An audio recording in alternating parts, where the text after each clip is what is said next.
Yo, good morning, good afternoon, and good evening, gamers, depending on the time that you're watching the video. For me, I got my nice cup of coffee, sipping it. It's the morning. We're gonna get right into another ESO discussion video. And for your viewing pleasure, I'm just gonna have some random footage that I've gathered over the last few weeks here in the background. Grab your coffee, some popcorn, whatever, sit back, relax, and let's talk about all things ESO. So the first thing on my mind is we have a serious issue going on in Cyrodiil right now. It's similar to an issue that happened, I can't remember the exact time frame, 3, maybe 4 years ago, but basically what was happening is during times of high stress on the server, you know, prime time, when large groups are around, hammer fights, stuff like that, there was some kind of glitch, desync glitch happening, where if you used any type of stun that displaced your opponent's movement, it would stun lock them in place on everyone else's screen and render them unable to use any abilities. Now, this went for Javelin, this went for the Warden's Frostgate, this went for, what else? The bow and arrow knockback skill. This went for the Dragon Knight's Leap. So any any stun that would displace your location would completely desync you until the next time you were stunned again. Now it's very confusing because on your screen, when it happens to you, you're able to freely move around and you might notice that your skills aren't going off, but it's kind of hard to tell a lot of the time because these things happen during high server stress, so your skills aren't going off anyway, you know what I mean? And I got some footage here in the background of it happening to me while I'm trying to lead one of my groups, and this doesn't happen anymore with the skills that I mentioned for the most part. Oh, and Meteor. Meteor was another one that I forgot to mention it used to happen with. But right now it's happening with the knockback script, the focus script, combined with the shield throw scribing skill. Now I don't know what it is about this skill, but it doesn't allow you to break free in the middle of the knockback animation. Whereas I feel like other skills you can do that, you can totally break free from them before the animation's done. Otherwise you're kind of just like stun locked for way longer than you need to be. So you can kind of see it happening to me, and I wish I had comms recorded or something, but I mean my whole team's like, oh, you're over here, we have to stay and heal him, you know, like he can't die. Like it's just, you know what I mean, like this one guy. Now I'm not gonna name him. I know he's doing it on purpose, and he's part of a Daggerfall Covenant group that we often fight. This guy's doing it on purpose, but it's not his fault. Okay, the issue is the developer's fault for having this be in the game in the first place, right? Like there's nothing special that you have to do. You just have to put the knockback script on the shield throw, and then you'll be able to desync the ever-living fuck out of people, and they'll never know what hit them. Because this game's a broken, buggy mess, you know, 12, 13 years later, however the fuck long it's been. And just to kind of go back to what was happening 3-4 years ago when this bug was around again, what was happening is they decided to fix it, and in the patch notes where they fixed it, they introduced a whole new bug, which they once again ignored for 2 years. And I have a video about that as well. It's been labeled as fixed in the title, but the video is called Blocking is Bugged in ESO. I'll put it on the screen on a card that you can click on to watch. So I reported this to them on the forums on various different accounts for years, literally 2 years, because this bug was introduced when they quote-unquote fixed the desync issue from displacement, from location displacement abilities, or movement displacement, whatever you want to call it. I can't remember the technical term that they use for it. But basically anything that knocks you out of the position you were standing in, right? So when they decided to fix that, it introduced this blocking bug, and it was the most prominent on console and for controller players specifically, because what was happening is, since sprint was a toggle on console, and it was not a toggle on mouse and keyboard, you would have to hold shift or whatever your keybind for sprint was on mouse and keyboard. But for console, you could kind of just click down your thumbstick and it would toggle you into sprint. Now what would happen is, if you were actively sprinting and then you had to block, and then you casted an ability while blocking, it would instantly put you back into sprint. The only way to mitigate this was to completely stop moving, right? Because that, I guess on the game's back end, would cancel sprint. Or you would have to consciously re-toggle your sprint back off while blocking. Now, this has since been fixed. I don't know if it's because I was able to show a very clear depiction of how it was happening. I'd like to play that I played a part in it, because for the duration of my reports over the years, I wasn't able to kind of like confirm or show how it was happening. I guess they need their hands held or something, you know? But when I made the video, when the add-ons came out on consoles, it was very, very easy to show just by simply getting in there with somebody and having them use Rush of Agony on me, something that would, you know, pull me in while I was quote-unquote supposed to be block casting a skill. So, you know, naturally these things happen. When they fix something, a new bug gets reintroduced, right? But stuff like this, guys, happens in games that are, you know, still in alpha or still betas. This shouldn't be happening on a full release game 12 years later, after it's already been out for over a decade. You see where I'm going with this? We shouldn't be having these types of issues. So that's something to consider.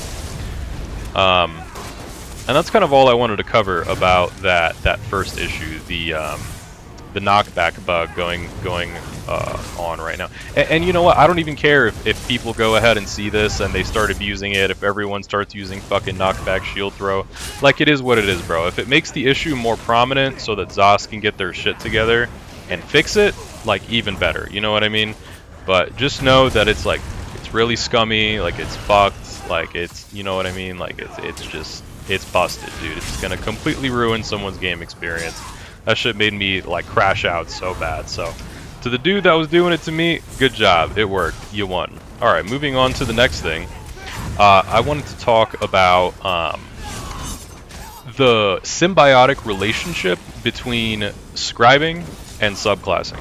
So scribing came out about a year before subclassing came out, and I think both of them alone wouldn't be as problematic with the game's balance as it is now with them combined. Now let me explain my reasoning behind this. So we have everybody, in PvP at least, on this kind of meta damage setup where it's, you know, storm calling, animal companions, and assassination. Those are the three quote-unquote meta skill lines. Just the highest burst damage, it's insane critical damage. It's really fucking good, right? Now the reason we're able to run this, if you look at the skill lines individually, the reason we're able to even run this is because of scribing, right? Everybody can use Healing Soul with healing and Druid's Resurgence and Major Vitality. That's what everyone can use on any class with any subclasses, and that's everyone's go-to burst heal. And the burst heal itself, the Major Vitality you get from it, is good enough to not care about having any defensive healing passives within your kit, and you can spec fully into these damage skill lines. Now imagine if we didn't have scribing, and we were forced in subclassing to pick a skill line that had a burst heal in it. Think about that for a second. Take a moment of silence. Wouldn't that completely mix up the meta and change things up? I think it'd be really interesting. Do I think it's a good idea for ZOS to like reverse all the hard work that they've done, you know, to put these systems into place? Maybe, maybe not. I think overall scribing and subclassing are good things for the game. It just requires some type of balance, man, because that's the issue, is anyone being able to pick any skill lines they want and they can throw the best single target burst heal in the game on their bar through scribing, no matter what their skill lines are. So that's another thing to kind of consider and think about, and leave your guys' thoughts about that in the comments below, because I'm really curious to hear what everyone has to say about that.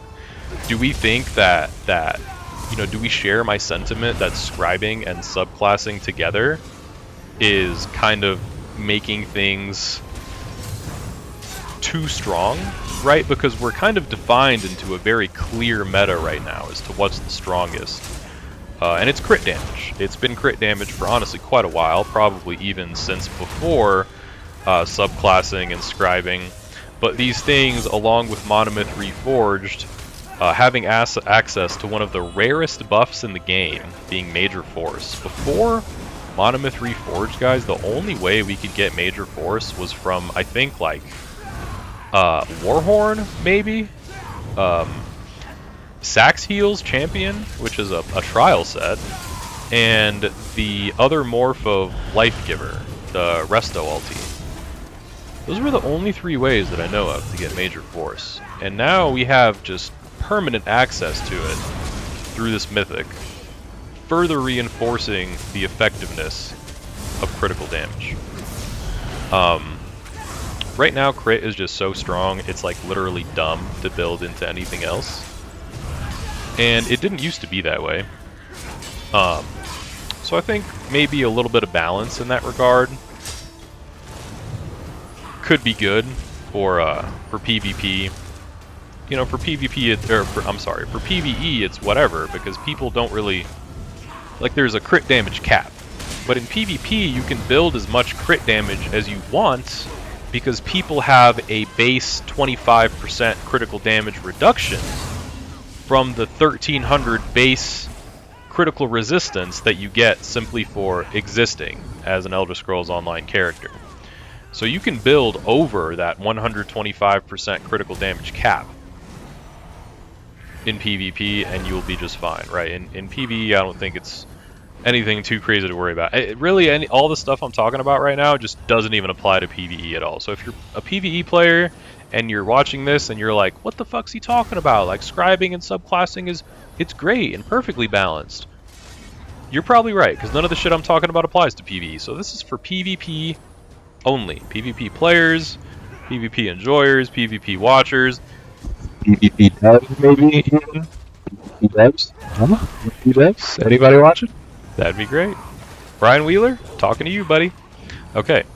What else do we got, guys? What else do we got? I'm kind of just winging this, man. Like, I'm out here just winging it. I'm speaking what's on my mind. I don't have no fucking notes. So we talked about the knockback glitch. We talked about the symbiotic relationship between scribing and subclassing. And the next thing that comes to mind, man, is I still have ESO's ban system in the back of my head. Because a lot of people, since I posted my few videos about my temporary ban situation, that have come out of the woodworks and have been saying they've been having similar experiences, not being able to get a hold of a real human to speak to, and even if they do, they give vague answers. Maybe they got banned for the most ridiculous fucking reason in the first place, you know, kinda like I did. I think it's ridiculous, man. So if you didn't watch those videos, I got banned for showing the location of a Nightblade that was on my alliance to somebody else on another alliance because they were being annoying. And this Nightblade actually came out and commented on that video. I'll put the screenshot up here. I don't really give a fuck about exposing them because they want to, you know, drop threats and you know, cry harassment or whatever. So you know what I mean? Like, we're doing this now.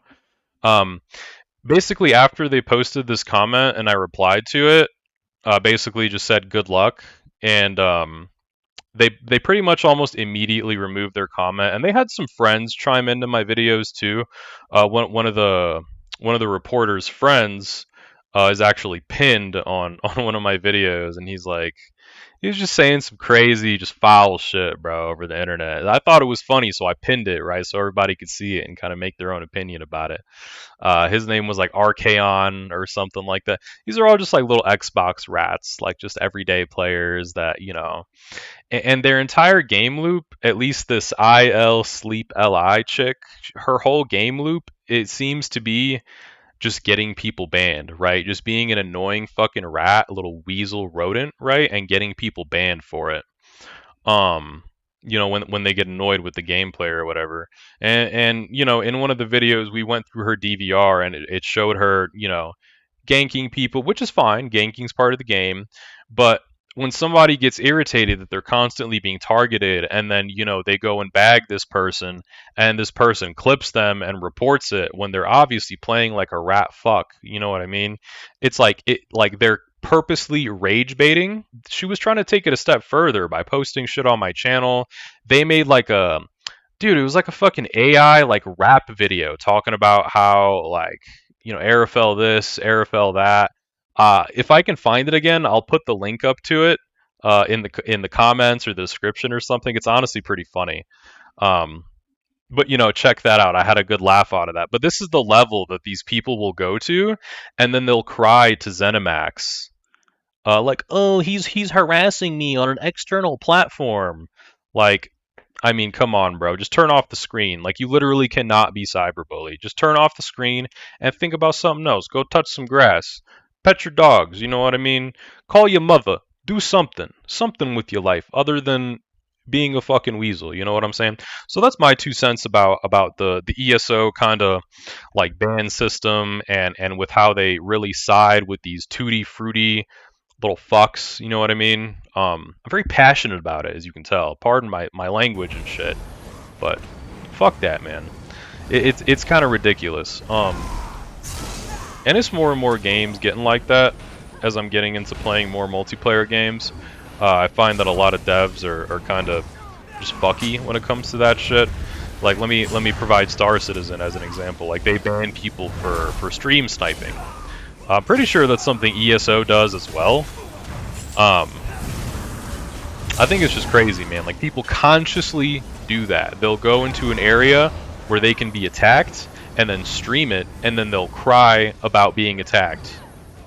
And again, don't forget to subscribe if you want to see more Elder Scrolls Online content. I'm also branching out, and I'm going to be making more videos about other games. I play a lot of Warframe. I've never made videos about it. It's always just kind of been like my comfort game, but I've got tons of time sunk into that. And that's actually a game where I really, really respect the devs and the way they approach situations and the content in the game and their ability to make cool things within the game. Let me give you guys an example. Warframe, maybe 2 years ago, maybe a year, I can't remember the exact time frame. I have shit memory, guys. About 2 or 3 years ago, they introduced cross-save and cross-play on Warframe. So you could literally... So I had an Xbox account and a PC account on Warframe. And I was able to literally go on their website and merge my 2 accounts together into one. And I can now play that account on whatever console I want. I think it's a fantastic feature. And I think that feature is what Elder Scrolls Online desperately, desperately needs, especially if they are going to bring Vengeance as a permanent solution to PvP. There is no way Vengeance is going to fill up, not even fucking close, if they don't have crossplay. Maybe on PC it gets full, but guys, this entire last Vengeance test, there was no bars in Vengeance. Never, ever, ever any bars. Nothing. Now I realize a lot of, a bar of people in Vengeance is a lot of fucking people. It's like 100 people is one bar. So that's the thing, and I'm fully aware of it, but I stand by what I said. ESO needs crossplay. Maybe cross-save isn't necessary. It'd be sick, but it needs cross-platform play. Xbox players need to be able to play with PC players. If I could somehow take my Xbox account and play it on PC while I could still play with my Xbox friends, that would be even better because I have a fantastic computer. It's going to run the game better than my Xbox does. So I think that's something also worth mentioning. And I'm still yapping. So drop your guys' comments about all that shit in the comments below. Let's have a discussion. And once again, thanks for watching, guys. It's been Araphel. Hope you enjoyed. Don't forget to like. Don't forget to subscribe if you want to see more Elder Scrolls Online content. And remember, don't like it if you didn't like the video. It's important that you like it if you like the video, right? Dislike it if you didn't like it. Any engagement is good engagement. Leave a comment, whether it be negative, whether it be positive. Let's spark a discussion and speak like humans. You know what I mean? Thanks for tuning in, guys. Take it easy. Appreciate you. See you next time.